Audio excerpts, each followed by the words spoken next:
What's going on, everybody? It's Joel here, and today we're going to be taking a look at the Nano 12 Froning.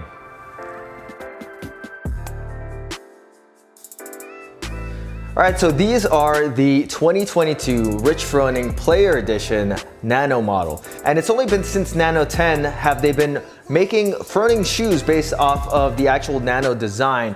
Before that, it was the RF1, which is a completely different design, and then even before that, there was the Compete 614.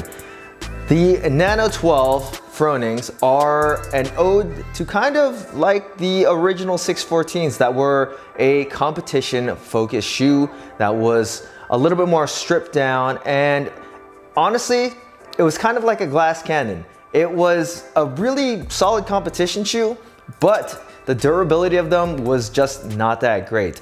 Since then, I think I've liked pretty much every single Froning. I liked the 614 at the time as well, and it wasn't until later on that I found out that the durability just wasn't all that great.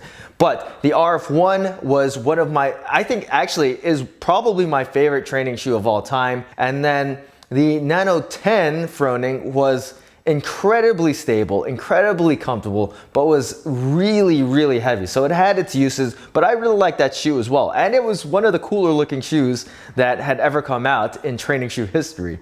And then last year, we got the Nano 11 Froning, which was the best part of all of the Nano 11s just in general, because that was just a really bad line of shoes, only to be saved by the Nano 11 Froning, because they fixed a lot of the problems that I had with the Nano 11, and they even made my top 5 list of training shoes from last year. Obviously this year, the shoe's gonna be based off of the Nano 12 design, which was a shoe that I reviewed a little bit earlier in the year, and I actually liked in comparison or contrast to the Nano 11s, which I absolutely hated. And while I did like the normal Nano 12s, a lot of the special editions afterwards have not been my favorite. And I'm gonna say that's including the Froning 12s. But before we get to that, let's just talk about the construction and build quality of the Nano 12 Fronings. So the concept behind this shoe is that they're supposed to be stripped down and more of a competition focused shoe, like a race car. And that's mainly reflected in the upper of the shoe. It uses a lightweight perforated mesh all throughout the upper of the shoe in comparison to the flex weave knit that is found on the normal Nano 12s. And it is a very light, breathable upper. The problem about it is that it's almost too light in certain areas, like around the ankle collar. It feels very, very loose and unsecure. There's like not enough cushioning around the ankle, though there are some pods in the inside that are supposed to keep your foot in place, but they don't do that great of a job. The heel on this shoe does rise up pretty good amount, and it does rise up more than on the standard Nano 12. And even though it is a little bit higher, it doesn't seem to want to keep your heel in place at all. A good thing that I will say about the upper is that it is flexible and it's comfortable when it rests on top of your foot. It breathes very, very well. There are some underlays throughout the shoe to give you support in certain areas, mainly in the midfoot, and then you do have an external toe bumper to give you some more protection at the toe and a little bit more structure in that area. Now, looking at the tongue on this shoe, which is pretty bad. It's thin. It always wants to fold when you lace up your shoes, but it is secured on the side. It's just way too low into the shoe. So when you lace your shoes up, it creates folds on both sides of the tongue. It does go around the front of your ankle pretty comfortably, but other than that, the tongue on the shoe is just not very good. The shoelaces on this shoe are the standard Nano 12 shoelaces, which I have never really had an issue with, but the problem is that they're a little bit slippery, and it's hard to get these shoes tied up tightly because of that. The lacing system on this shoe is nothing special, but I do wish they would have included the option to lace lock these shoes like the normal Nano 12. It is missing another lace hole at the very top of the shoe, and that's very, very sorely missed with this one. Now, since these are still a Nano 12, they feature the exact same platform as that shoe. So you still have the TPU clip that stabilizes the midfoot to the heel of the shoe. It gives you that little piece at the back so that you can do handstand push-ups. And the outsole is the exact same outsole, and the Rope Pro is unfortunately the exact same Rope Pro, which does a pretty good job giving you traction going up and down the rope. I actually thought that these were surprisingly still pretty good going down the rope. Like, they didn't want to pull off my foot that badly. But the problem with these, and this is a pretty widespread problem with Nano 11s and Nano 12s, but it's only happened to me on this pair of shoes, is that the Rope Pro gets pulled off. And mine actually got split at the very front, and then it pulled off almost completely at the middle part of the shoe. It doesn't render the shoe absolutely useless, but I'm never gonna be rope climbing these again. Another thing that gets carried over is that these still have a 7mm drop that was first introduced on the Nano 11s and also carried over to the Nano 12s. These, however, feel more flat than the Nano 11s, but they don't feel as flat as the normal model Nano 12s or the 11 Fronings, which is unfortunate. They're still usable for most lifts, but it's just a little bit harder to get your toes grounded in these than the 11 Fronings and the Nano 12s. But the great thing about these shoes is that they're extremely lightweight. So I weighed a men's size 10 in at only 10.8 ounces, which is almost 2 ounces lighter than the normal Nano 12 and about 1.5 ounces lighter than the Froning 11 Nanos. All right, now when it comes to fit and sizing, I'm gonna recommend that you go with your normal training shoe size for these ones. With the Nano 12s, they do run big, so I did recommend sizing half down. With the Fronings, they run a little bit smaller, more in line with the Nano 12 Adventures. The toe box on these is definitely gonna be tighter than the normal Nano 12 and the Nano 11 Fronings. It does feel a little bit more flat than the Nano 11 Fronings. I know a lot of people really like that shoe because it kind of had a more wide open bulbous toe box. It's not quite the same with the Nano 12s. I wouldn't say it's narrow, but it's just not as wide as the normal Nano 12s or the Nano 11 Fronings. Unfortunately, the major downfall with the Nano 12 Fronings is the fact that the heel slip and the fit around the ankle is just, it's pretty bad, and it's even worse than it was on the Nano 11 Fronings. Even with the Nano 11 Fronings, I didn't get that much heel slip, even though I felt like the ankle was a little bit loose. With this shoe, I get heel slip and the ankle just does not feel secure in these shoes. It's almost impossible to get the laces tight enough so that you don't run into that issue. The one thing that I found that helps is to take the laces and to lace them through the top part of the hole and then pull it tight that way. So I also did try these in a half size down to see if the heel slip would go away, and they were just too small in the toe box. The shoe was just way too tight for me, and I still had heel slip. So even sizing down, it does not solve the issue of the heel slip in these shoes. What I had noticed wearing both the Nano 11s and the Nano 12 Fronings is that the Nano 12s want to resist bending with your foot, so the heel always wants to drop down, and that's what creates that heel slip.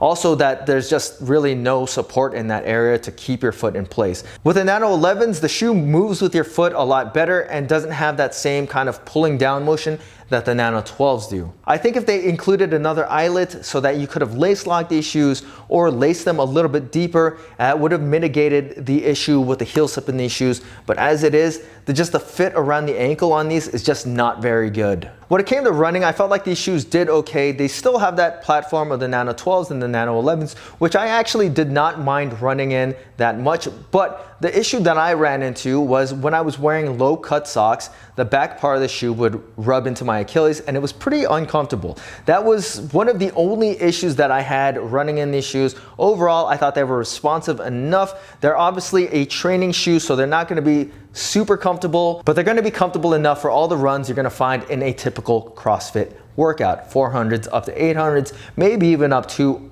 a 1 mile run. I wouldn't be taking these things for more than like a 5K, but a mile at a time should not be all that bad. Just wear some higher cruise socks so that the back part doesn't rub up against your Achilles. When it came to plyometric movements and agility stuff, I thought these shoes did okay if you are going on a linear path. If you ever have to cut or turn, then I'm gonna say that these are not that great. I was using these for lunges and I thought that they were just not very good because the heel would want to pull away from the rest of my foot, creating that heel slip. And then also I was using them for shuttle runs, and the ankle is just, it's not very secure. So your foot has the tendency to want to slide out of the shoe. My foot never completely came out of these shoes, but they're definitely not something that I would recommend for somebody that was looking for a shoe to do agility work in. The responsiveness of these shoes is still pretty good. So if you're doing things like double unders or box jumps, you're not going to really have any kind of issues with this shoe. Though I will say that if you're doing a lot of burpees, the fact that the heel doesn't want to stay connected to you might annoy you after some time. I did a retest of 12.1 last week, which was 7 minutes of burpees. My score was 99, and while my feet felt relatively fine afterwards, I do recall the fact that I was annoyed that my heel just did not feel secure inside of the shoe. All right, so when it comes to stability and the general lifting performance of the Nano 12 Fronings, I thought that they did an okay job. Not as good as the normal Nano 12s or the Nano 11 Fronings. And the main reason for that is the toe does feel a little bit more disconnected from the ground than either of those models did. It's not as bad as the Nano 11, but it did want to pitch me forward for certain movements, like just my normal squats. It wasn't anything bad or anything that I couldn't correct or work with, but it was definitely noticeable, even in comparison to like the Nano Flexes that I'm also testing out. Another thing that I noticed was that when I was doing any kind of shoulder to overhead movement, I would just kind of jump around instead of wanting to stay in place. And that's an issue that I had with the Nano 12 Adventures and the normal Nano 11s. When it came to Olympic weightlifting movements, I thought these shoes did okay. They're definitely usable, but they're not something that I'm gonna recommend if you're looking to hit some kind of big lift or PR. So like I said earlier, the toe does want to rock you forward, and by doing that, it kind of wants to pull your heel out of the shoe, but it never feels like your heel's even secure in the first place, so it's hard to get a good drive out of these shoes. I didn't really have an issue when it came to power anything. Like I was able to power clean up to like 90% of my 1 rep max in these shoes just fine, but I would not pick them if I was to do like a full squat clean or a squat snatch or any of the movements that required me to balance in a shoe. So I've been testing these shoes for a little bit over a month now, and they have held up pretty good, except the fact that the rubber at the Rope Pro pulled away from the TPU guard at the side there.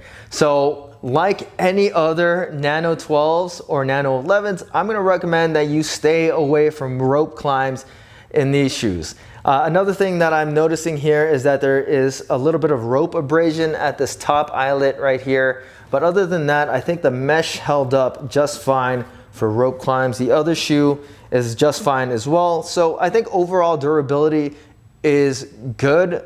Just do not rope climb in these shoes. All right, so these shoes retail for $150, which is a $15 premium over the Nano 12s at their normal price. But right now you can buy normal Nano 12s for only $80. So what are you getting with the Froning 12s over the normal Nano 12s?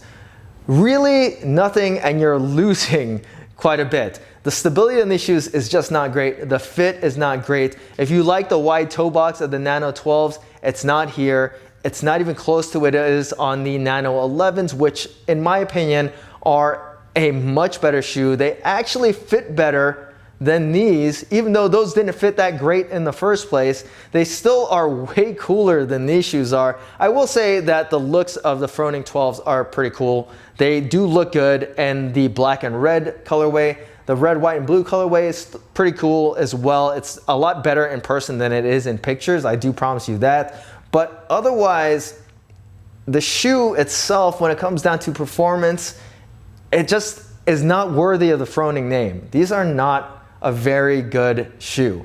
And it's unfortunate because they trail behind the normal Nano 12 and last year's Nano 11 Froning by quite some margin. The only thing that these have over those shoes is that they're pretty light, but even those were light in the first place.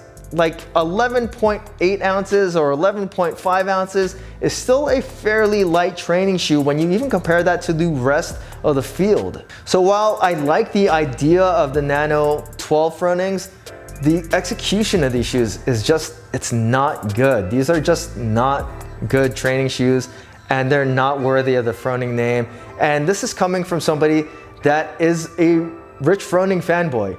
I liked all of his shoes up until now, and the 12s are just a huge disappointment. If you wanted something based off the Nano 12 design, I would just recommend that you stick with the normal Nano 12s, save some money, or if you wanted something cool with a Froning name, go try to find some Nano 11 Fronings. Those are still excellent shoes, both of which are better than the Nano 12 Fronings. If you guys have any questions about the Nano 12 Fronings, feel free to leave them in the comment section. And as always guys, please hit that like button, subscribe, and thanks for watching.